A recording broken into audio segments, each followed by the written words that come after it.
अजपा जाप 4 वर्ष तक सावधानी से कर लिया जाए तो मुझे इसका जो अनुभव हुआ है परम दयालु नारायण की कृपा से कि उसे 4 वर्ष में भगवत साक्षात्कार हो जाए।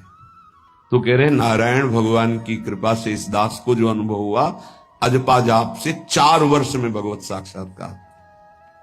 पर अजपा जाप एक अलग है जो निरंतर चलता रहता है, चलाना नहीं पड़ता। इस साधन से मैं कृतकृत्य हो गया अजपा जाप से। ये अजपा जाप सब कोई कर सकता है, पर इसमें ये नियम है, वाणी से सत्य बोलना। अजपा जाप उसी का चलेगा, सत्य बोलने वाले का।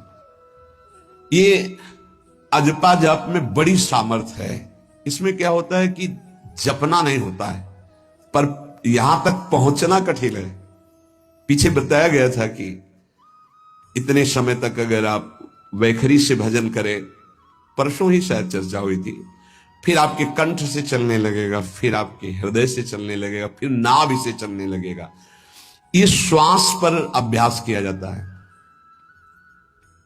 ऐसा जैसे आवाज ना निकले पर आप गुनगुनाओ, नाक की वायु को अंदर से काटते हुए नाम के द्वारा,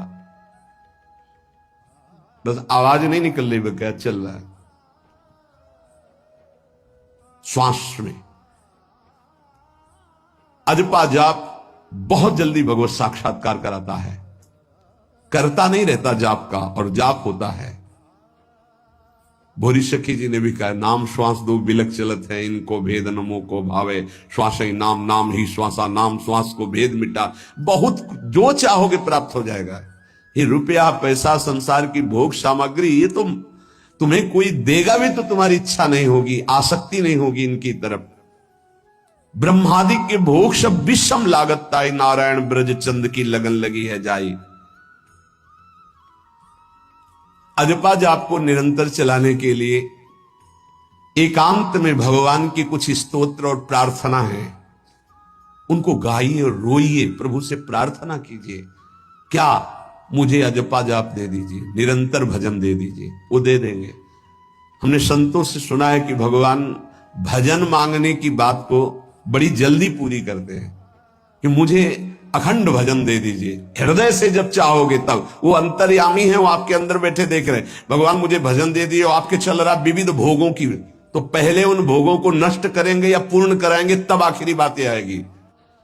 हम भगवान से भजन मांगेंगे, साथ में नाना प्रकार की वासनाएं हैं, तो इसीलिए जब बहुकाल करी सत्संगा, सत्संग सुनते सुनते ये दिमाग में बैठ जाता है कि भोग वासनाएं कामनाएं ये हमें फंसाने वाली हैं, हमें नहीं चाहिए। जब आपके अंदर से उदासीनता आएगी, तब भजन की मांग पूरी हो जाएगी।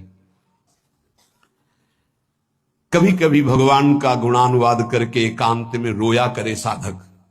कभी रोना आता है अपने इंद्रिय और मन के विलास की पूर्ति ना होने पर। इतने मोटे मोटे आंसू गिरते, तब लगता है कितने कीमती आंसू कितने घटिया जगह में गिरा रहे हो।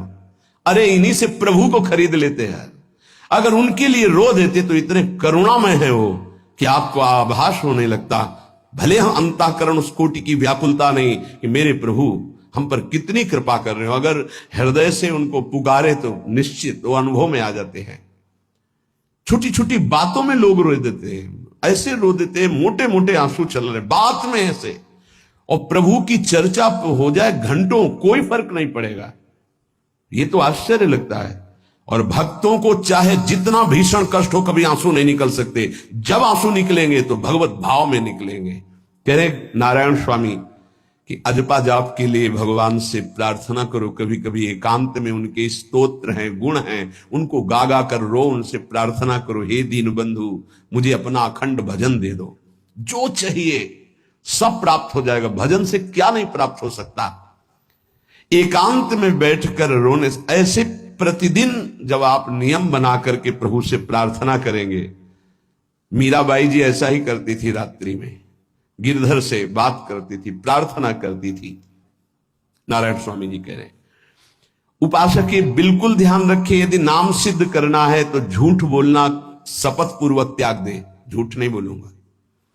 सत्य बोलना इस अजपा जाप के लिए निहायत जरूरी है, निहायत जरूरी है।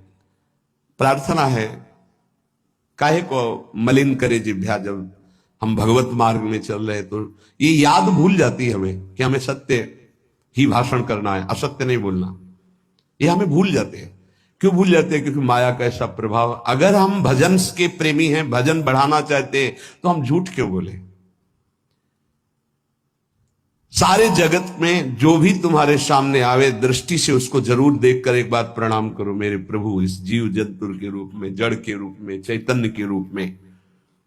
इससे तुम्हारे हृदय में पवित्रता बढ़ेगी, अजपा जाप चलने में सहायक होगा। सत्य बोलना, भगवान से एकांत में रोकर प्रार्थना करना, सबके प्रति भगवत भाव रखकर प्रणाम करना, जिससे तुम्हारा कहीं दोष दर्शन नहीं होगा।